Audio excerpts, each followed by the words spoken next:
Hello!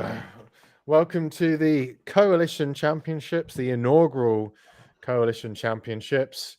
We have never done this before, and to some degree it shows. But we are in.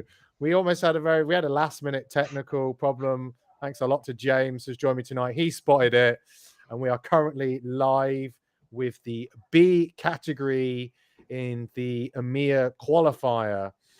James, thank you very much for joining. Not a problem. Apologies to anyone who's joined the stream to watch the chase race. You nearly had us commentating on that while this was going on. But yeah, no, good to be here. Very interested to see how this pans out. We've obviously had a few races already starting this week. Very excited to see how it gets on. Also got vested interests in both the B's and C's races with teammates riding. And after our Emea B battle of the B's on Tuesday, I'm really interested to see how some of the riders have recovered and get on today, getting themselves ready for the semi-final and final over a very busy weekend of racing for Coalition riders. So based on your experience of the B battle, who is going to be your favourite for the race today? I've got a sneaking suspicion we'll have. I like Andrew Todd from my team Ethereal to be there and thereabouts, but unfortunately, it'll be one of the Perception boys. They were outstanding on Tuesday. So whether Christian or Tobes come ahead up they're going to be there and thereabouts. So it'll be interesting to see what the tactics are in these. I'm hoping for a few people trying to go have a bit of jeopardy, right now. Breaking away and sort of really pushing it. So let's see how we're getting on. I can see some, names up at the front there, just sort of holding on and pushing it. Is early doors in it. We're only 2K in, but nice to see Jim, who stepped up from C's to B's, socking it to them early doors and getting the pace up. Which I know a few of them might be a little bit. Hang on a minute. This is a qualifier. This is not gas from the gun. Let's ease up on I don't think I've ever seen a race with so many disc wheels. I know the disc wheels have become quite popular in the Grand Prix. They used to be banned in the Premier League. For the last two editions of the Elite Racing Zwift Grand Prix, they have been allowed. And I don't know if that has led to, inspired everybody here to pretty much, I think I only see 2 riders in a bunch of about 30. I think it's about 15 who haven't got the disc wheels. So interesting. That is the number one wheel choice, those DT disc wheels. Yeah, and it's, the Rolling Highlands course is one of my favourite. It's a great one to race. And even though there are some short punchy climbs, if you're going full speed setup, that is the bike and wheel set of choice. So, and that's being replayed here. I'm loving the fact that we've got at least one rider with the squirrel hat on. I'm desperate to get enough points and get up the levels to be able to have that, because I'll be wearing that every day of the week. Don't think it's the most aero helmet. You won't. Don't think it's the most aero helmet, but it does look cool. By the time you've got it, everybody else will have it and also be wearing it, so you won't want to wear it. Yeah, that's a fair point. I've got the fire socks and I've not worn them yet since getting them. So I don't have fire socks. I am sad to have missed out on that one. But yeah, so it looks like in the B's, it's sort of, I wouldn't say eased off a bit, but it's definitely come back together and sort of going from there. So looking good. I'll tell you who does have an advantage in this race, and that is Niels, because he has been organising the championships for us. So if there is one person who should have a bit of an advantage, this is a home course. And if he does qualify himself, the semi-finals will be a home course, as will be the finals. So he does have a bit of an advantage here. Will it be enough? I mean, he's had a lot of experience racing in the chase race, as well as, ladder league. So he's probably used to riding in a smaller group. He's used to racing hard. So I think he's probably, quite well adapted. Maybe some of the others who have done a bit more ZRL, they're used to being in bigger groups.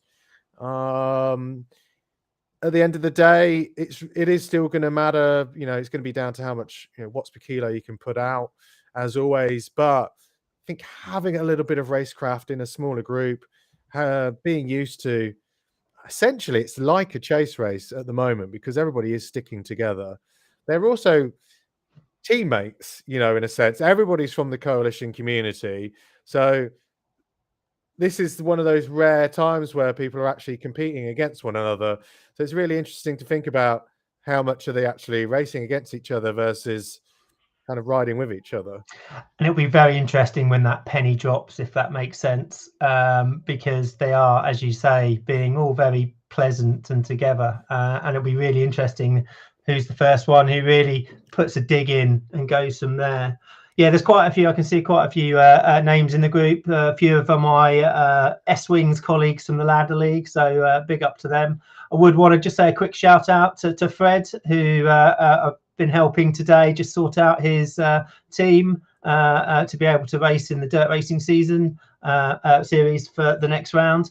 It felt a little bit like I was digitally stalking him with all his questions and sending that, but no, good to see him in and racing. Great, yeah. Well, there's already a little bit of a move here. So a couple of drafting power-ups being thrown down. It's being stretched out. It's one of the few little bits of incline. And yeah, it makes sense. So this is where the attacks might happen. Bring James back in. Not sure why he disappeared.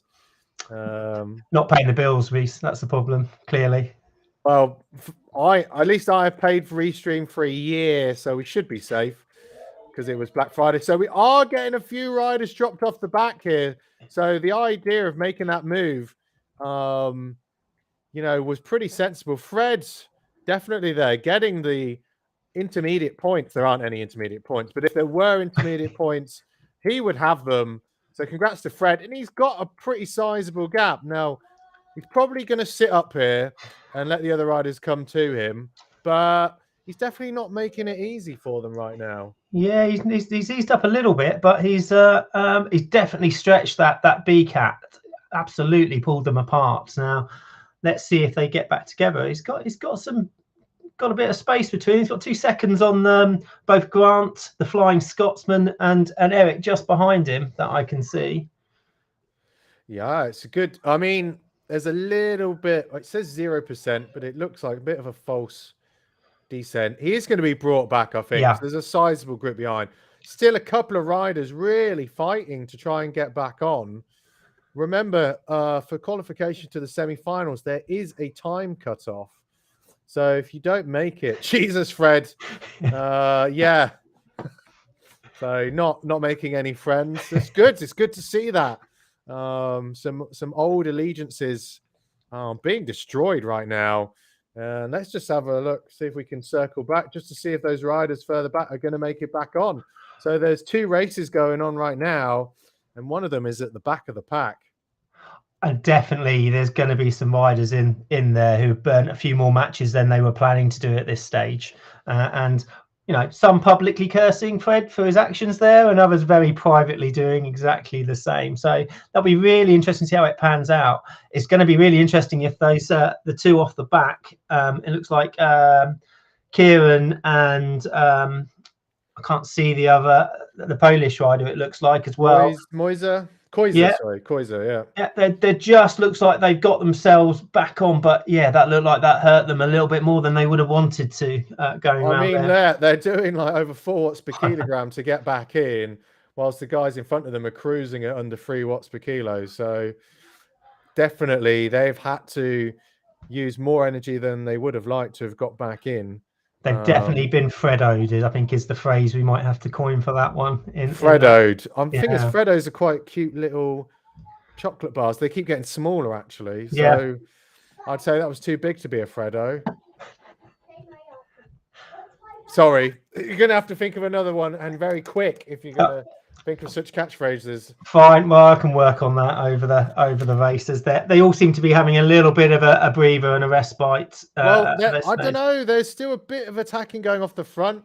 You can see that Mulholland at the back, he wants a break here, but he's not getting it. Right at the front, you can see it's being stretched out. Yeah, and Kieran he's stepped up from Cat C to Cat B, and he did really well in the B race on Tuesday. He finished quite well up there, so he's definitely being given a bit more of a baptism of fire around this course today, and maybe a bit of a. Hopefully he can get back on and keep pushing and improving, because we always like to see riders getting better and improving up the categories. I'm just having a quick look at the C race, and we have Sheridan Halls is absolutely shot off the front. They've just gone over the breakaway bay down the other side. He's got a 7-second gap on the rest of the group. If you've got live coverage in Zwift of the C's, do you? I've got my iPad running separately, so I'm set for that. So I haven't been able to quickly link it across. Otherwise, I would push that on and share it. So I'll get that set up for next time. Yeah, we do have a slight issue in not being able to jump across different race categories at the moment. So we're gonna try and do that for the semis and the finals, so that we can jump between the different race categories. It just involves using multiple computers and jumping between them. Well, I'm loving the fact that Ethereal's very own Andy Todd is putting in a concerted effort just to stretch this out. He's got a second gap. He's actually putting time in. We've got I saw some orange numbers to try and bridge across there. They did. So it looks like Christian's got onto his tail, and then we've got a few more sort of just latching on there. But again, I think it looks like it might be starting to split. The elastic is snapping there. I can see there's a 2-second gap in the pack. So, and someone else is just attacking again. Really wants to lose him. I can see Niels. I think is Niels further back in this group, so he's been caught out a little bit there. You got the other Niels, who's also. Oh, look at this! This is just a show of force by Coalition Ethel's riders. Coalition are winning this one. Yeah. By my B team are really, they're doing it for the sponsors. They're getting out in front. Very happy about that. But yeah, no, impressive that they've given. It looks like a colossal team time trial at the moment. The biggest team time trial you've ever seen. I don't know what the record is for the biggest team time trial on Zwift, but it's probably bigger than this. We can add that to the list. Building on the club championships, we can go for biggest time trial world record attempt, or at least set one from there. So we're just hopping back. So Niels did make it in. Let's give him a ride on. So it's Mulholland and Jim Smith. I'm surprised to see Jim Smith getting caught out there. I'm not surprised to see that Mulholland and Koiser did, because they put in such a big effort to try and get over to the group before. Is it Koiser? I think it's Koiser's trying to go. Jim's dropping his aero power up. Big dig to try and get across. I think he's going to drop the other two. I'm not sure they're going to be able to hold his wheel. I think, is he steering? He is steering. So he steered over to drop them. Now that is cruel. Is that a disqualification? We'll have to ask Niels. That was mean, isn't it? There were no friends there, Jim. What are you doing? That was dirty. I think it's legal, but the way he moved over to the inside of the road, I was like, he must be steering, and I can see on Zwift he has got the steering icon, so he's dropped them. And however, he has made it over. Yeah. No, that's well done on the effort. However, I think maybe we might see a further revision to the rule book potentially for the semi-finals and finals on the spirit of fair play with that. But to be fair, I would do exactly the same thing, so I can't complain too much about that. But he's got back on. That's brilliant. I think, unfortunately, both the two sort of the back. You can see them off in the distance. They are mere specks now. They're still putting in pretty solid numbers, so that just gives you an indication of actually how strong this pack of the Bs are going to be. Now it's going to be really interesting to see where they attack and who goes, because we're starting to get into that area where, if you're going to go long, you've got the downhill section leading into the corkscrew climb. Is somebody going to be brave enough to try and sort of up the pace there? We're going to see somebody push through the corkscrew and kick on from there, or are we going to see a all-in full gas sprint for the remaining sort of 12 riders across the breakaway bray. There's options there. It's interesting. Already some questions coming in. What place for semi? Wow, it's going to really depend on the where everyone finishes. So it's not necessarily based on the numbers. Originally, we were planning. We didn't know how many people were going to enter, so we were going to do it as a percentage. Instead, we decided that we would make it so that you would have to finish within the time gap. So 1 minute towards the winner. So everybody here, as long as they finish together with the finisher, they will make it to the semis. It does mean that we'll have a good pack of riders from all the time zones in the semi-finals. And then once we've got the number, we'll know what the number of people is in the semi-finals tomorrow, and then it will actually be a percentage tomorrow. So I think it's going to be very tough for, I think it was Koiser and Mulholland to make the time cut, but everybody else is looking all right at the moment. Yeah, and this is the first opportunity for us to see the riders. We can see some of their power, we see some of their results that have come through from races that they've done. But this is the first time we see them in, I want to say, in the flesh and blood, but it's not. It's in a digital form where we can actually see who are going to be the movers and shakers. What's really exciting about the races, they're all quite different parcours. So you've got the climbing coming up, you've got the short sort of flat sections as well. So somebody might be good in this race but be struggling in the next couple. But what we're seeing is Jim socking it to everyone else as well. So fair play. Well, there's some sprinting going now. There's a lot of orange numbers. Niels is off the front currently. Niels is giving it some beans. Now the question is he going to keep going over the top? I don't think so. I think he might just be doing this attack. Well placed feather power up. Surely it's just there to, try and split the group a little bit more. And he has done it, to be fair. There are 3 riders who have just come off the back there. So, that little attack worked pretty well. Jim Smith swerving all over the road. Oh, like a drunk rider. And it's not done him any favors this time. He's going to have to push very hard to get on. Very clever draft power up by Nickerson there, just while he is in the draft. So that was very, very well done. Maybe if he deployed it a little bit sooner, though, he would have made it into the group. So questionable whether that was the right decision to use it then. Jim might make it back on there. He's catching back onto these two, but these two, there is a big gap now. That's 5 seconds between them and the lead group as we see them out on the course. And I'm just here in my drone following them, trying to zoom in between these bits of bridge. Oh, watch the tree. Whoa, oh, God. Yeah, I think that we might have to introduce some maybe some random drugs testing to 1, the drone operator, and 2, maybe Jim for some of his swerving around the course. I think I'll survive a drug test. I'm not sure about a breathalyzer test. Yeah, that gap. Look, you can see, you can barely see the other guys up the road. So Mulholland and Koiser are 15 seconds back. So they're still within the time cut, which is good for them.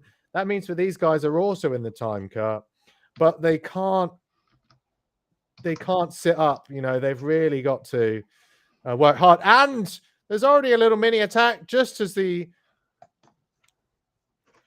gradient goes up. It's Nickerson who is the one to try and drop off Jim Smith. They've heard all about the steering gate, and Nixon's gone, no, I am not towing you all the way to the line. So, Reece, I hear all these stories of how Coalition is a friendly, welcoming club. I'm clearly not seeing this in this race at the moment. They are being brutal. They are savaging each other here. I think you might need to change the sort of welcome text for Coalition. Come and race with us. We'll bludgeon you and do it in a friendly, smiley manner. It's only once a year. I think it's, there's the red wedding once a year. The rest of the time, it's, Air Bears. I don't know if that is the new catchphrase. It's not very catchy. I could just see there have been some people hopping in the chat. Rover in as says this is worse than the Traitors TV show. Lol. And I think he's right. David Thompson also hopped in the chat and just said Niels is just showing off. He is, but has he been showing off, and is that going to be detrimental when it comes to the finish? That is the question. He's put it all on. He's made a bit of a show, but has he burnt one match too many? Proof will be in the pudding, I think.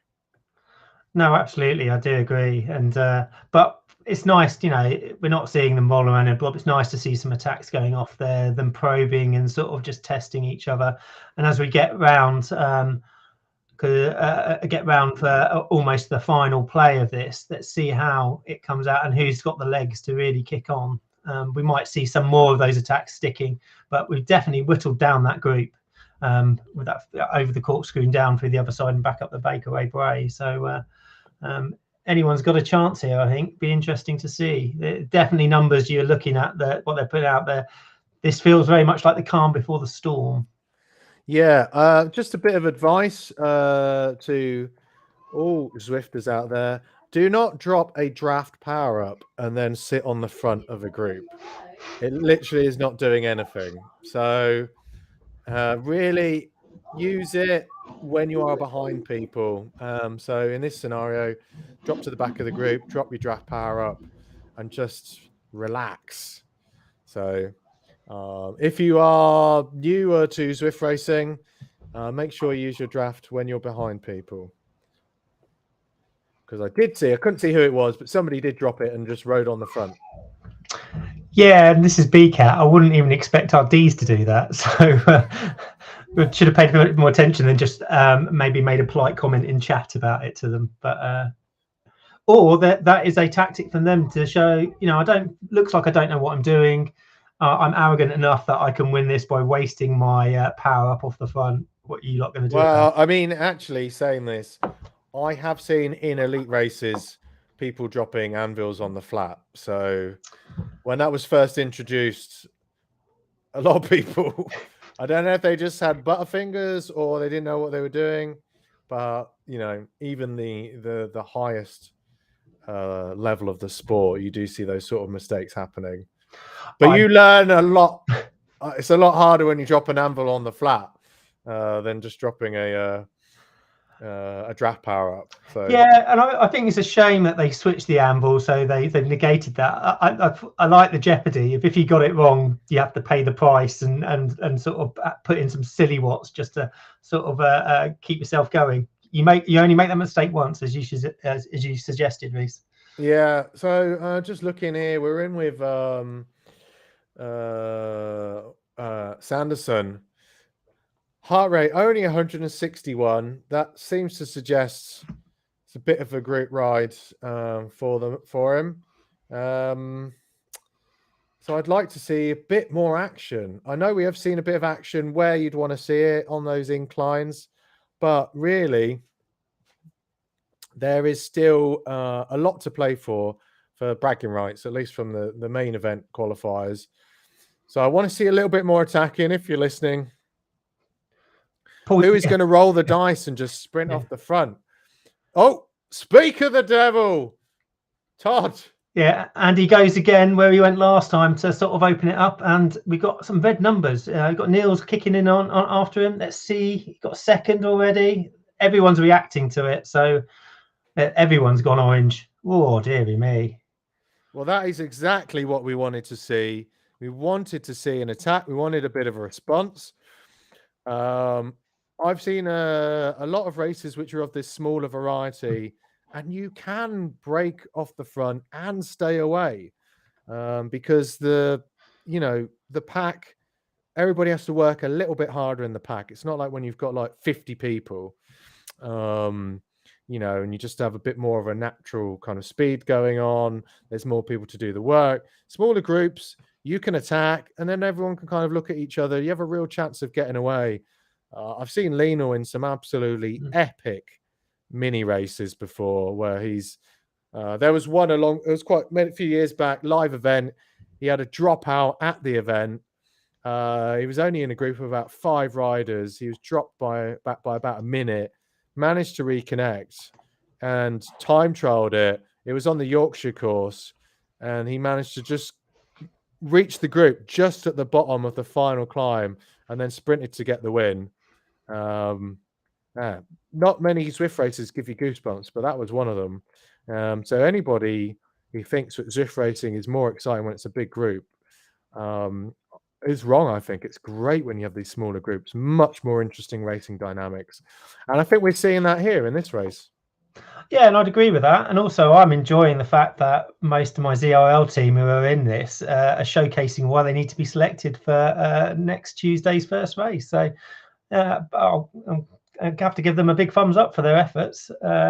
But yeah, it looks like we've got looks like Niels off the front, the Dutch destroyer, as I've been referring to him, as he transferred into our team.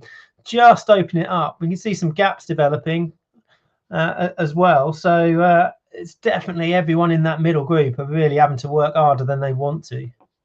Yeah, so I can see now those riders who were dropped, they're currently at 32 seconds. So it's going to be touch and go for them whether they make the time cut.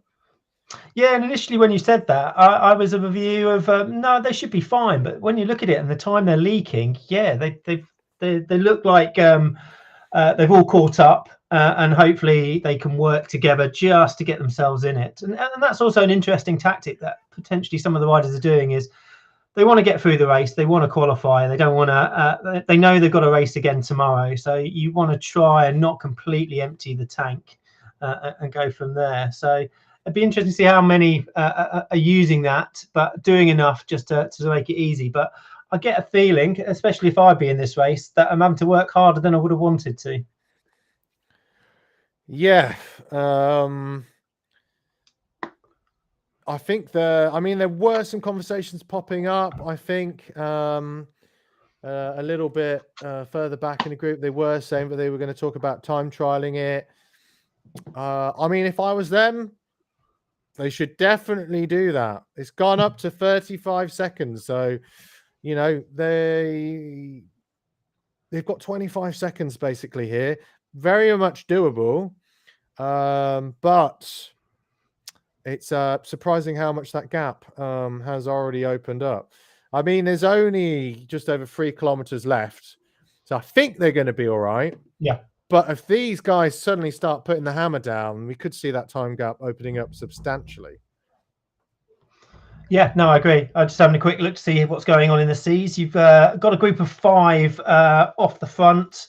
They're at 17.2 kilometers. They look like they're going to be staying together and battling out for the win. And you've got a couple of riders off the back, 18 seconds, who probably a similar challenge over making sure they can get through and under the time cut. Dan Pan just mentioning in the chat, he's just said, surprised they're not communicating. I haven't checked Discord. They might be chatting to one another on Discord. Certainly we're seeing a bit less chat in the text chat. I'd certainly expect to see a bit more coming from the guys a bit further behind, because they should be organizing it. The gap has come down a little bit, 29, 30 seconds. So they are clawing it back. I can see a couple of guys just hopped onto, they were just hitting the 4 watts per kilo mark. So they're going to have to do that. Interesting to think whether they think they're safe and they're just going to kind of cruise in, or whether they're actually being kind of putting in a concerted effort. We can hop back very quickly. We have got time. We've got 3 kilometers till the end. Let's have a look at what they're doing. Well, they look a little bit disorganized, to be honest. Yeah, it does look like they've sort of they're definitely riding as individuals in there, aren't they? Whereas they could probably save themselves a bit and be a bit more collective. But timing wise, they are clawing a little bit back, actually. I'm not sure if it's just because they've got this slight descent. It is giving a bit of a false reading. Yeah, I think you're right there, actually, just where they are in relation to the course to where the front group is, who are just about to kick in up the corkscrew. I would really love to see a bit of a time trial here. Really nice formation. Don't think I'm going to get it. Well, I've just seen some orange numbers from Niels. So kicking off again at the front of the race. And just trying to see if there's anyone else that can get dropped at this point. Not at the moment. Not at the moment. Oh, NR just dropping a little watt bomb. It's great to see a bit of like 1-2 uppercuts left, right, and center between the riders. No love lost, and it really is everyone for themselves at the moment. There's no recovery time there at the moment. If it's one person attacks, then another one's rolling over the top of them, and you're just having to put the hurt in just to sort of hang on. But yeah, now we're getting down to right near the business end of this race. 1.5 kilometers to go. So yeah, it's going to be very interesting to see who is going to win this final sprint. I say, is anyone going to go like push it and go long and take the sprint out? It looks like Niels has gone. And pushing off. Smith says he's too lazy to switch gears. He's not too lazy to steer, though, is he? No, we can play that back to him. All right.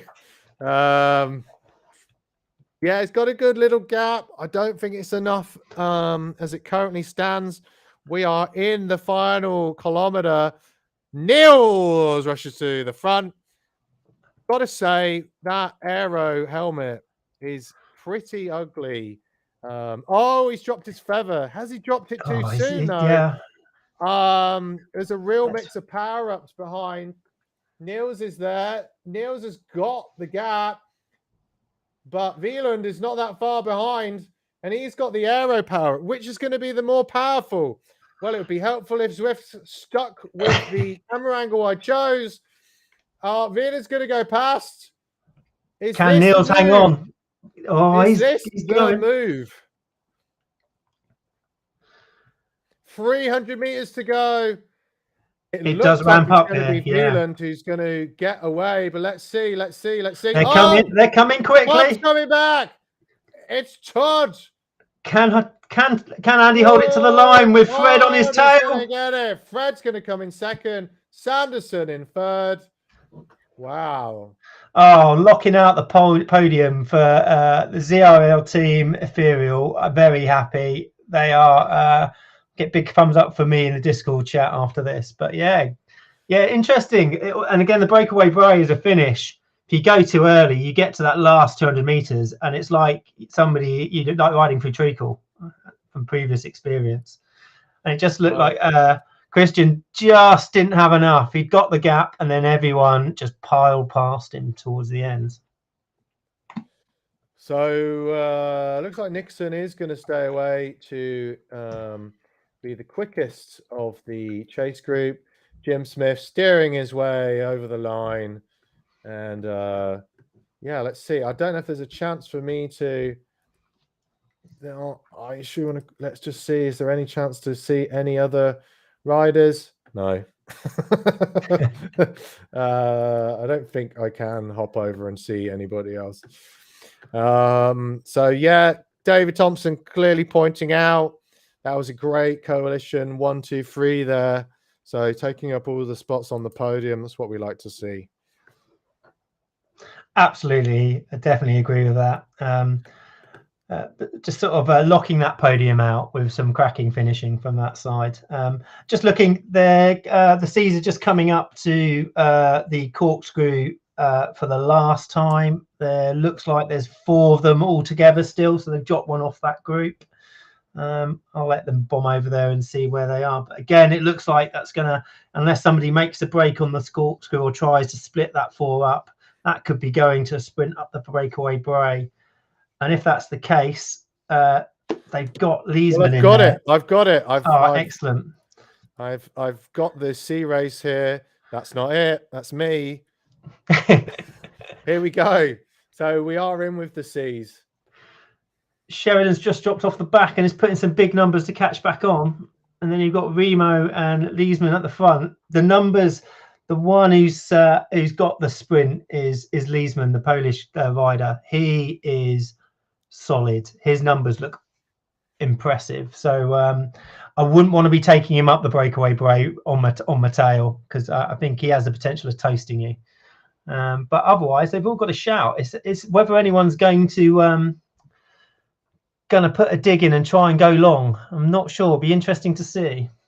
Yeah, definitely. I'm glad to see Lesman has actually got the Swift It's got the Rainbow zippy. 808 Super 9 or 858 Super 9, because we don't see it very often. After the DT Swiss disc wheels came on the scene and they were faster, we haven't seen so much of these ones. So it's always nice to see them wheeled out again. Oh, they are my wheel of choice for team time trials, because there are some times when you just need to look cool, and there's other times you need to go really, really fast. So and I think they do they work quite well with the club kit. So for me, you've got to look good on some races. So yeah, let's see how they're coming up. They're coming around to the start of the breakaway sprint. So this is going to be interesting. I think you've got Sheridan Halls and Leesman are the two who are the big boy sprinters. So let's see how they get on. This could be quite interesting.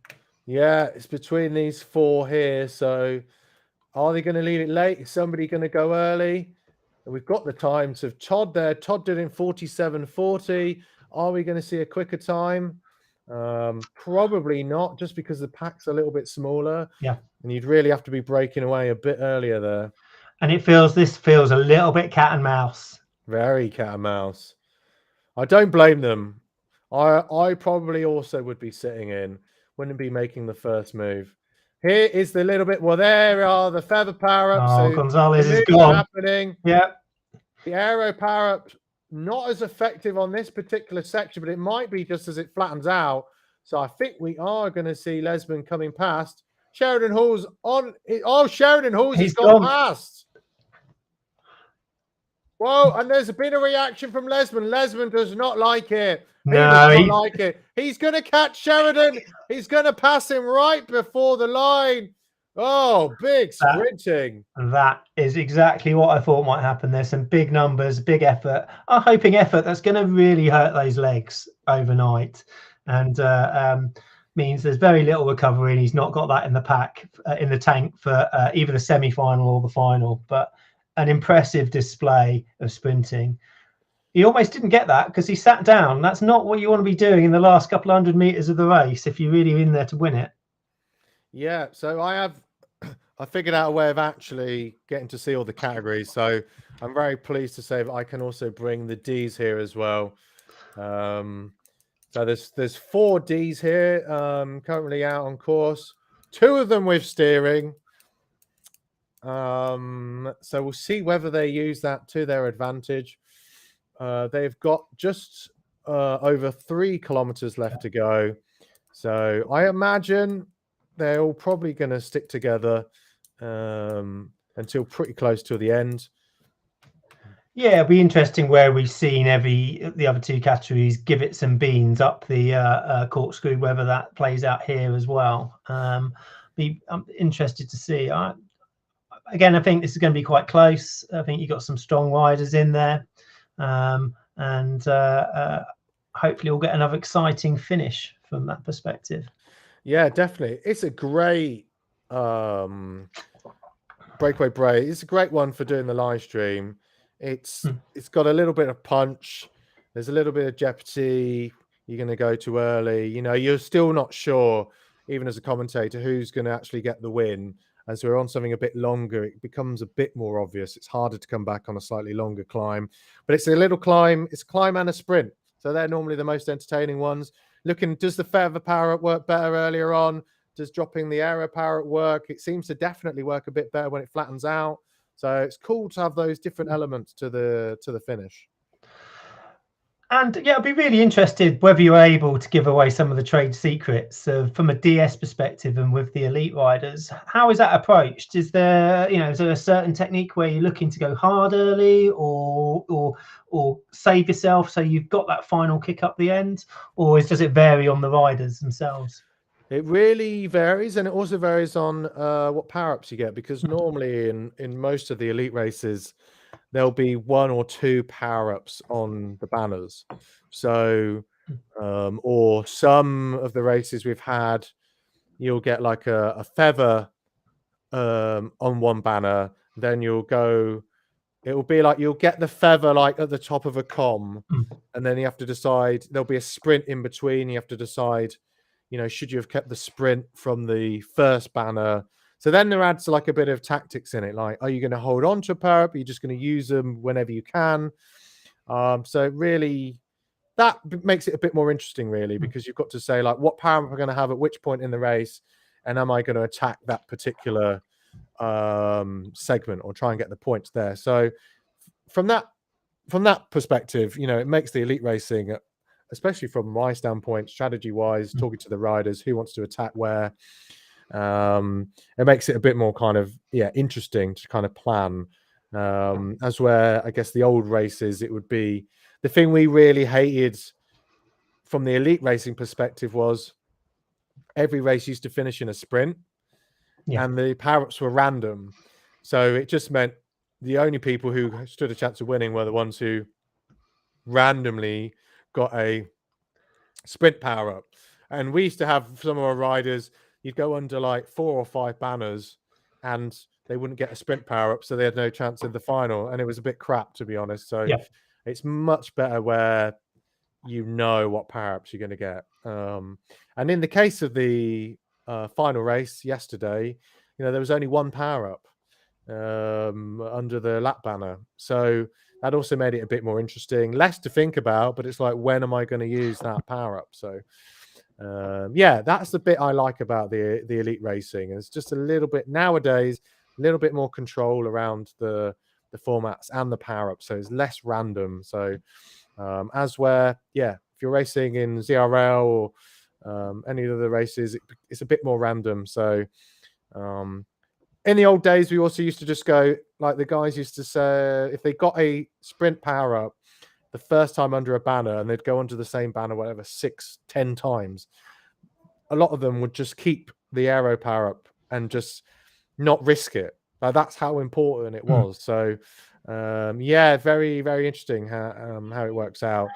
Quite timely you said about keeping the aero power up is when Mark drops it quite early on really early. But I think he's trying to see if he could just get a split, which he has done. He's out the saddle here. So if he can hold the power, it's going to be the right decision, but it's really going to depend if he can stay away. This is a question of, has he gone, he's been hard for a little while there. Is he going to run out of puff? Are they going to catch him? He's got 200 meters to go. He's dropping from, it was too early. Even the draft power up. So Tom has dropped it, and Tom is going to get the win there. Killed it. That's a real shame for Simon, because he's wearing his heart on the sleeve there. He's got a PR. He's got a PR at least. He's probably properly blowing out of his backside, and just didn't have enough legs. But he did put a massive, he split the 4 of them up quite a lot. So he gave it his best chance, but Tom just sort of pipped him over the top. Well, at least he's going to have something. He can go onto my Twitch. He can create a clip and download it, something to put on the social media, something to show the grandkids. Listen, I didn't win. Just cut the clip before the finish line, so they don't need to know you came second. Yeah, just say, look what I did. But great to see the D's racing and actually, to have 4 of them go into that final sort of sprint. Everyone with a bit of a chance, and they really, they really went for it. So chapeau to them. That was very impressive to see. And Verena also doing a great job there to finish in 4th and pretty much finish with the group. So that was a really strong finish there. Yeah, well, that is all of the racing. Go on. Sorry, James. No, I'll say, some of the ladies' results that I've seen across the days have been really good. So very impressed with that and their performance. So great to see them racing all together as well. Really enjoy it. Yeah, so I was also going to cover the women's racing. If anybody's questioning why did I not do it, Amy messaged me earlier and said, don't cover it. So I mean, I was going to do it, but the Emea the Emea racing, we didn't have as many riders, so it was kindly asked if I wouldn't cover it. But we're definitely going to be capturing all of the women's racing where possible in the semi-final and definitely the final, because we are going to be crowning coalition champions in both the men's and the women, so it's still all to play for. So we've got one, if memory serves me right, which 9 times out of 10 it doesn't. We've got one more round of the qualifying later on in the US time zone, which when I looked, I think we've got A's and C's riding. Yeah, just past midnight our time, there will be the final race. So if people riding there and they do qualify, it's going to be a tight turnaround to get in the semi-finals. But if you've done something like FRR, it's not going to be a problem for you. It's, it makes it more interesting. No issues with you like not being ready. You're still going to be fresh. The legs are going to be worn in. That's how I look at it anyway. That's the PR spin.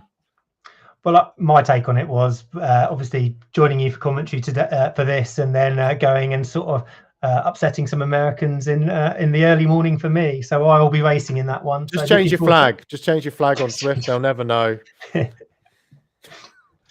Just maybe it's Puerto Rico. It looks more or less the same. Might be a good idea, but yeah, good practice. So also, obviously great to sort of spy potential competition for the semi-finals and see how they approach that race. So been very exciting to watch some of the racing. It looked really good, and I think it sets it up quite nicely for a fantastic semi-finals tomorrow. And I'm really excited. Really excited to see how the semis go down, and then the finals on Sunday. For those who do want to watch, we will be streaming. Depending on the numbers, I'm pretty sure it's going to be 4 p.m. CET both days. Might be wrong for tomorrow, but definitely Sunday is going to be 4 p.m. CET. Everybody racing in the same race. It's going to be really cool to see. And then I'm going to have to be very busy on Discord, giving people their coalition championship roles. Which will also, you'll be able to spot them in Discord because next to their name, they'll have a little crown. So they will have that for the majority of the year until we run the next edition of the championship. So it's a real honor. And they will also appear on the Trophy Cabinet channel. I think a rarely visited channel on the Discord. Most people probably don't even know it exists. It has some very fascinating information, like all of our amazing server boosters, who I'm going to give a shout out soon because they do put up their cash so that we can all have super high quality audio in the Discord. So even Lee, shout out to Lee. I haven't seen him for a very long time. He's still paying to boost the server, so I keep hoping he's going to come back soon because we do miss him. I think it's been over a year since he was last racing with us, so hopefully he'll come back. But super cool that he's still boosting us. I appreciate that. So shout out to Lee. Yeah, just before we go, just a couple of comments. Just Niels was saying, just said good evening. He's also said, go smash it, James. So a little bit biased, maybe. I'm not sure about that, but you've got to take your cheers where you get them. But that's I've just accidentally called Dan Pan here. Dan Pan did mention wheeled out. He saw what I did there. I did drop a pun. Can't help it, really. And then he also did say, thanks for sharing some tactics. Definitely have enjoyed watching the Zwift Grand Prix. Zwift Grand Prix last night. I nearly lost my voice, to be honest, because I was DSing the women and the men. So it was like, I don't know, what was it, like 2.5 hours or something? I see. I missed it yesterday, so I don't know any of the results to watch it back. Either between now and racing later on. Some of us had to do some admin for the Zwift Racing League for some coalition teams. You know, it wasn't like I wasn't I don't know anything about that. doing any real work, if that makes sense, which you probably should do. Remember and they do need to actually do some work for the. I did actually manage to prepare some Instagram stories ready to post within minutes of it being declared on the stream. So full credit to myself there, because I'm not, to be fair, well, I mean, at least in the old Zwift racing days, I used to just wait until the Zwift results were actually official, because you used to get a lot of disqualifications. I don't think there is as much checking of performances as there used to be. So now the results pretty much don't change. So I was just like, right, well, just go out of it straight away. But it was super cool to celebrate. I'm not sure it was obvious in the live stream, but the women absolutely smashed it in that final race, and we planned to score all of our points pretty much at the beginning. So at the at the sprint, everybody got points. We lost Gersha, who had a technical, so we only had 4 riders for the whole race. And then at the very end, we were like, Steph, you're going to go for the sprint. Steph, probably by her own admission, isn't a renowned sprinter. She didn't have to sprint that much, but she did get dropped from the front group. But she time trialed it for I don't know how many kilometers. Everybody so Points Hunter, after you've scored your points, you're out the race. So everybody was on Discord just screaming at Steph, including myself. I mean, trying to not scream, but trying to at least give her information, encouragement. And she did amazing. And she got managed to bridge over, went right past the group that she caught, and then got the last point on the line. So everybody scored. So it was a really amazing feeling. So to get the race win and then secure the series win as well, it was a really cool feeling. And everybody was just like super, super ecstatic. And my voice has been hurting today. And then the men did also a really good job as well. We got knocked off from 3rd to 4th in the previous race. So the boys did good, and we got back onto the podium. So solid, so Coalition Alpha, best performing team in the whole Zwift Grand Prix, across both men and women. So another amazing season. It's a long season, but super cool. So I'm looking forward to a bit of a break from the elite racing, but Zwift Games is coming up. So I don't know who's seen it, but Zwift Games is coming, which is another elite race series. It is open to anyone. So if you are an A category rider and you do want to compete, have a Google, find out how you can apply. You do have to go through all of the verification processes, the same as if you were an elite rider. So there is that, but it's a cool experience to kind of go through, to be honest, if you are interested. And I think, Zwift, they obviously lost the World Championships. So the Zwift Games is their attempt to do something of a similar caliber.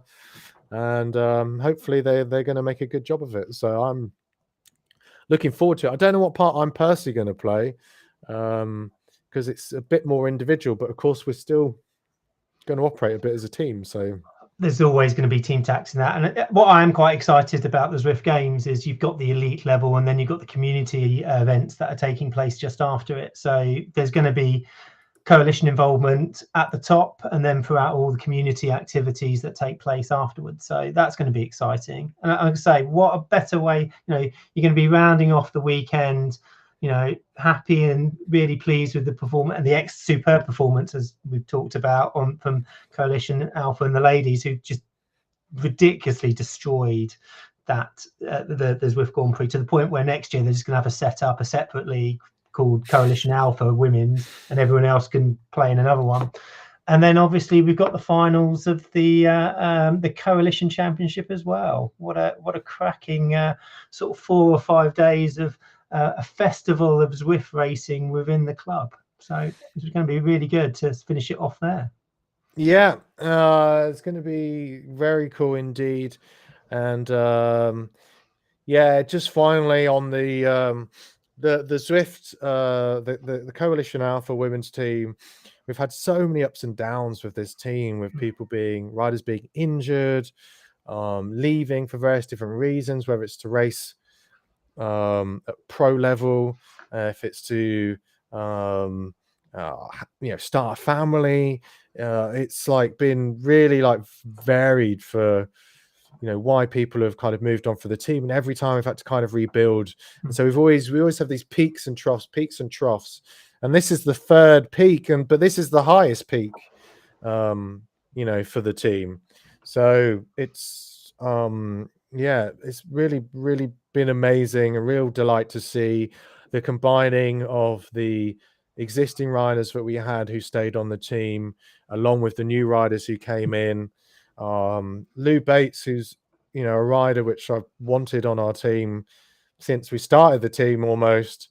So it's really cool to finally get Lou on the team, and lots of the riders, they all know each other from racing in the UK.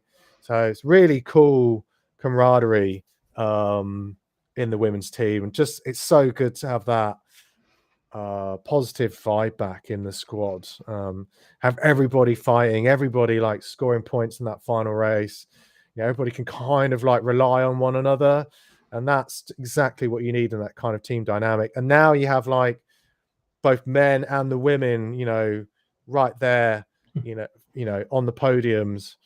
That's exactly what you want. It feels always, you don't want it to be uneven. I always wanted it to be like equal men and women from the very beginning, since we launched the team back in 2019. And at this point there weren't even like women's world tour teams. So really cool to see back where the team is. And I'm really excited for the for the rest of 2024. I'm gonna have a break, gonna enjoy a break, even if it's only for a few weeks, and then we'll be back to keep on fighting and keep on growing the Palmeiras for the elite team. Excellent. I think it's only us talking to each other now, so maybe we've still got considerable watchers. Have we? Oh, blimey. Considering how many people normally watch, we're doing pretty well. Oh, that's good. That's good. We're saying words which are resonating, but we are going to call time on the live stream. We're going to bring it to a close before the hour's up. I could just whittle on for ages, but James has got to go get ready for his race. Yeah, I've got to go and walk the dog. I've got to do my pre-race warm-up of walking the dog. That's important.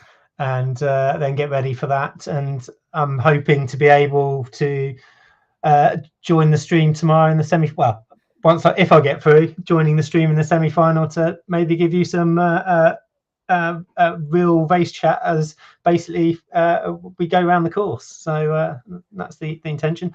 If I get to the final, I have a special dedicated homage to Dan Pan and his setup. So if I get through, you mentioned, I've tested it. We'll save it for the final if I can get through to it, and then have it on there. So it's on the it's planned, it's ready, and hopefully it will bring some glory, or potentially a hospital visit if it all goes wrong. Yeah, just a reminder for those still watching, tomorrow the semi-finals. We are doing the Watopia hilly route. It's kind of supposed to be like a little bit of a step up in difficulty from this one. So we are going up the Zwift Com. That does mean like it's right at the beginning of the race, so it does mean things are potentially going to get split up quite early on. So I feel like that's really going to be the crunch point, for most of the people racing. Their race could be over pretty much within the first 2 kilometers. And then the finale is going to be, it's on Sunday, we're doing 3 Little Sisters. So he goes up the Zwift Com, Titans Grove Com, and the Volcano Com. So you've really got to be a punchy rider. So no massive climbs. It's not really like a climbers race, but you've got to be more of a puncher, I think, to be able to do well in that race. But that's a good test, I think, for a finale. Yeah, not looking forward to that one. Maybe I might, bow out early. Yeah, digital puncture. Yeah, Yeah, and just come and do full commentary. That might be the solution, and use that as the excuse. But we'll see how we get on over the next 2 days. You never know until you do it. All right, thanks everyone who came along, who joined the chat. It's super cool when people do join the chat and give us the comments. Really do appreciate it. Thanks for everybody who raced. And yeah, we're going to be back tomorrow for the semi-finals of the inaugural Coalition Championships. And yeah, thanks a lot, everyone, and wish you a good evening. Cool. Yeah, see you, everyone.